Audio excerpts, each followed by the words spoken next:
Shri George Podippara, സുധാകരനുമായുള്ള ഏറ്റുമുട്ടലിൽ V D സതീശന് വലിയൊരു തിരിച്ചടി നേരിടുന്നു എന്നുള്ളത് മാത്രമല്ല, സുധാകരനുമായി എല്ലാ നിലയിലും യോജിച്ച് മുന്നോട്ട് പോകണം എന്നുള്ളൊരു അന്ത്യശാസനം കൂടി നൽകുകയാണ് ഹൈക്കമാൻഡ്.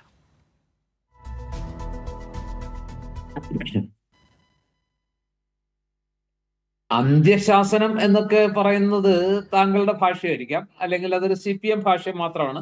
സ്വാഭാവികമായിട്ടും കൈരളി ചാനലിനും ആ ഒരു ഭാഷ്യത്തിലൂടെ മാത്രമേ അതിനെ അങ്ങനെ കാണാൻ കഴിയുള്ളൂ. അതുകൊണ്ട് ഞാൻ അതിനോടൊന്നും യോജിക്കുന്നില്ല. അതായത് VD സതീശന്റെയും അതുപോലെ K സുധാകരന്റെയും മികവും കഴിവും പരിഗണിച്ച് തന്നെയാണ് ഹൈക്കമാൻഡ് ഈ കഴിഞ്ഞ നിയമസഭാ തെരഞ്ഞെടുപ്പിന് ശേഷം അന്നത്തെ പ്രതിപക്ഷ നേതാവായിരുന്ന രമേശ് ചെന്നിത്തലയെ മാറ്റി VD സതീശനെ പ്രതിപക്ഷ നേതാവാക്കുന്നതും അന്ന് KPCC പ്രസിഡന്റ് ആയിരുന്ന ആൾക്ക് പകരം K സുധാകരൻ KPCC പ്രസിഡന്റ് ആകുന്നതും.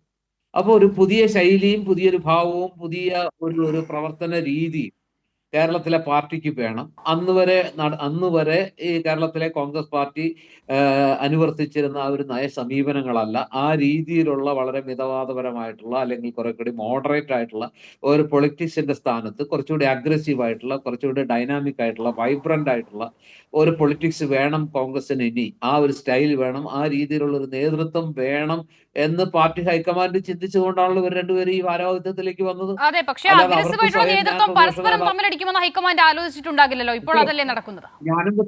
ഞാനൊന്ന് പറഞ്ഞു തീരട്ടെ. ഞാനിന്ന് തുടങ്ങിയിട്ടല്ലേ ഉള്ളൂ. ഇനി അപ്പുറത്ത് 3 പേര്, താങ്കളടക്കം അപ്പുറത്ത് 4 പേരുണ്ടല്ലോ. അപ്പൊ എനിക്കൊന്ന് പറയാനുള്ള സാവകാശത്തിൽ ഞാനൊരു പോയിന്റ് ഒന്ന് പറയാൻ ശ്രമിക്കുമ്പോഴേക്കും കയറി ഇടപെടല്ലേ, അത് ശരിയല്ല. അപ്പോ ഇത് അവര് സ്വയം തീരുമാനിച്ചായതൊന്നുമല്ല, പാർട്ടി ആവശ്യപ്പെട്ട ആയതാണ്. പാർട്ടി സ്വാഭാവികമായിട്ടും ആ തീരുമാനം എടുത്തത് ഏറ്റവും അത്യുന്നത തലങ്ങളിൽ തന്നെയാണ്. സാക്ഷാൽ മല്ലികാർജുൻ ഖാർഗെ, ഇപ്പോഴത്തെ AICC പ്രസിഡന്റ് തന്നെ വന്നിട്ടാണ് നിരീക്ഷകനായിട്ട് വന്ന് ഈ പ്രതിപക്ഷ നേതാവിനെ തെരഞ്ഞെടുത്തതൊക്കെ. ആ പ്രതിപക്ഷ നേതൃസ്ഥാനത്തേക്ക് തന്നെ തെരഞ്ഞെടുത്തതിൽ തെറ്റിയിട്ടില്ല പാർട്ടി നേതൃത്വത്തിന് എന്ന് നാളിതുവരെയുള്ള സതീശന്റെ പ്രവർത്തനങ്ങൾ തെളിയിച്ചിട്ടുണ്ട്. കാരണം ഒരു രാഷ്ട്രീയ പാർട്ടിയുടെ നേതൃത്വം വഹിക്കുന്ന ആളുടെ മികവ് പാർട്ടികൾ സാധാരണ വിലയിരുത്തുന്നത് എങ്ങനെയാണ്? ഇപ്പൊ ശ്രീ പിണറായി വിജയനെ CPM അതിന്റെ ചരിത്രത്തിലെ ഏറ്റവും വലിയ നേതാക്കളിൽ ഒരാളായിട്ട് വാഴ്ത്തുന്നുണ്ടെങ്കിൽ അതിന് കാരണം എന്താ? ഒന്ന്, അദ്ദേഹം 2 തവണ, അതായത് കേരള ചരിത്രത്തിൽ ആദ്യമായിട്ട് തുടർഭരണം നേടിക്കൊടുത്ത വ്യക്തി എന്ന നിലയ്ക്ക് കൂടിയാണ് ശ്രീ പിണറായി വിജയനെ കേരളത്തിലെ ഏറ്റവും മറ്റതിഥികളിലേക്ക് കൂടി പോകേണ്ടതുള്ളത് കൊണ്ടാണ് ഞാൻ ഇടപെടുന്നത്. ഇപ്പോൾ താങ്കൾ പറഞ്ഞ തരത്തിൽ അങ്ങനെ ഒരു മികവ് എന്താണ് ഇവിടെ VD സതീശന് അവകാശപ്പെടാനുള്ളത് എന്നൊരു ചോദ്യമുണ്ട്. ഈ ഉപതെരഞ്ഞെടുപ്പുകളാണെങ്കിൽ അതൊക്കെയും സിറ്റിംഗ് സീറ്റുകളായിരുന്നു. അപ്പോൾ അവിടെ ഒരു മായാജാലമൊന്നും VD സതീശൻ കാണിച്ചിട്ടില്ല. ഇനി അതവിടെ നിൽക്കട്ടെ. ഒരു മിനിറ്റ്. ഇനി അതവിടെ നിൽക്കട്ടെ. VD സതീശന്റെ മികവിനെ കുറിച്ചല്ലല്ലോ നമ്മുടെ വിഷയം. VD സതീശനും K സുധാകരനും തമ്മിലുള്ള ഏറ്റുമുട്ടൽ, അതിനി എത്രയൊക്കെ ഇല്ല എന്ന് പറഞ്ഞാലും അത് പരസ്യമായി പോലും മാധ്യമങ്ങളുടെ അടക്കം മുന്നിലേക്ക് വന്നത് നമുക്കറിയാവുന്നതാണ്. അതുകൊണ്ടാണല്ലോ ഇവിടെ ഇപ്പോൾ ഹൈക്കമാൻഡിന് ഇടപെടേണ്ടി വരുന്നത്. സുധാകരൻ തുടരട്ടെ എന്ന് പറയുന്നത്. ഇനി അന്ത്യശാസനം എന്നുള്ള വാക്കിനെ അങ്ങ് അംഗീകരിക്കുന്നില്ലെങ്കിൽ ശരി, പക്ഷേ സുധാകരനുമായി യോജിച്ച് മുന്നോട്ട് പോകണമെന്ന് ഹൈക്കമാൻഡിന് പറയേണ്ടി വരുന്നുണ്ടല്ലോ. തീർച്ചയായിട്ടും അത്രയും പറയുന്നുണ്ട്, അത് ഞാനത് അംഗീകരിക്കുന്നു. അതിനെ നിങ്ങൾ അന്ത്യശാസനം എന്ന് പറയുന്നതും യോജിച്ച് പോകണമെന്ന് നിർദ്ദേശിക്കുന്നതും രണ്ടാണ്. അത് പോട്ടെ, അതല്ല പ്രശ്നം. അതായത് ഇവിടെ സുധാകരനും VD സതീശനും തമ്മിൽ ചില ഭിന്നതകൾ ഉണ്ടാകാം. അത് VD സതീശന് ഇതുവരെ പരസ്യമായിട്ട് K സുധാകരൻ മാറണമെന്ന് പറഞ്ഞതായിട്ട് നമ്മൾ എവിടെയും കണ്ടിട്ടില്ല. കഴിഞ്ഞ ദിവസം നടത്തിയ ഇന്റർവ്യൂവിൽ പോലും VD സതീശൻ പറഞ്ഞത് ഞാൻ ഒരിക്കലും അദ്ദേഹം മാറണമെന്ന് ആവശ്യപ്പെട്ടിട്ടില്ല. പക്ഷെ ഇതുവരെ നമ്മുടെ മുമ്പിൽ തെളിഞ്ഞ ചില കാര്യങ്ങൾ വെച്ച് നോക്കുമ്പോൾ നിങ്ങൾ ചൂണ്ടിക്കാണിച്ച, ഇപ്പൊ എന്റെ സുഹൃത്ത് റെജി ലൂക്കോസ് ചൂണ്ടിക്കാണിച്ച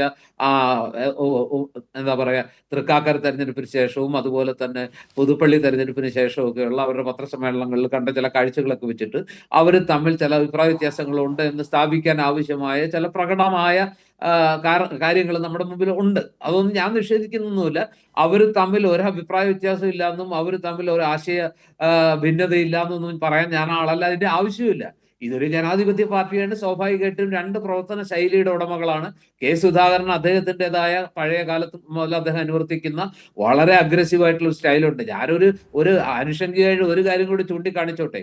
ഈ K സുധാകരനെ KPCC പ്രസിഡന്റ് ആക്കിയ സമയത്ത് നിങ്ങളാണ് ഈ കൈരളി ചാനലും അതുപോലെ CPM-ഉമാണ് അദ്ദേഹത്തിന്റെ BJP ബന്ധം ആലോചിച്ച് അതായത് ശാഖയ്ക്ക് കാവൽ നിന്ന ആളാണ് അദ്ദേഹം. മറ്റേ മോൻസൺ മാവുങ്കലിന്റെ കേസിൽ പെട്ട ആളാണ്. മാത്രമല്ല അദ്ദേഹം നാളെ ആദ്യത്തെ അവസരത്തിൽ അദ്ദേഹം BJP-യിലേക്ക് പോകുമെന്ന് പറഞ്ഞ് ഏറ്റവും പ്രചണ്ഡമായ അതിരൂക്ഷമായ താങ്ങാൻ പറ്റാത്ത രീതിയിലുള്ള ആരോപണങ്ങൾ കെട്ടഴിച്ചു വിട്ടത് അദ്ദേഹത്തെ ശരശയിലാക്കിയത്. പക്ഷെ ഇപ്പൊ നിങ്ങൾക്ക് സ്വാഭാവികമായിട്ടും സുധാകരനോട് ആ വിരോധമൊന്നുമില്ല, മറിച്ച് നിങ്ങളുടെ വിരോധം നിങ്ങൾ ഇല്ല, നമുക്കിവിടെ സുധാകരനോട് വിരോധമോ വി ഡി സതീശനോട് താല്പര്യവുമില്ല. ശ്രീ ജോർജ് പൊടിപ്പാർ അങ്ങനെ ഒരു അഭിപ്രായം പറഞ്ഞതേ ഇല്ലല്ലോ. പാർട്ടിക്കുള്ളിലുള്ള വിഷയത്തിൽ ഹൈക്കമാൻഡ് ആർക്കൊപ്പം നിൽക്കുന്നു, അത് സുധാകരനൊപ്പമാണ് എന്ന് പറയുമ്പോൾ അവിടെ വി ഡി സതീശൻ മുന്നോട്ട് വെച്ച ആയുധങ്ങൾ എവിടെ എന്നുള്ള ചോദ്യം മാത്രമേ ഉള്ളൂ.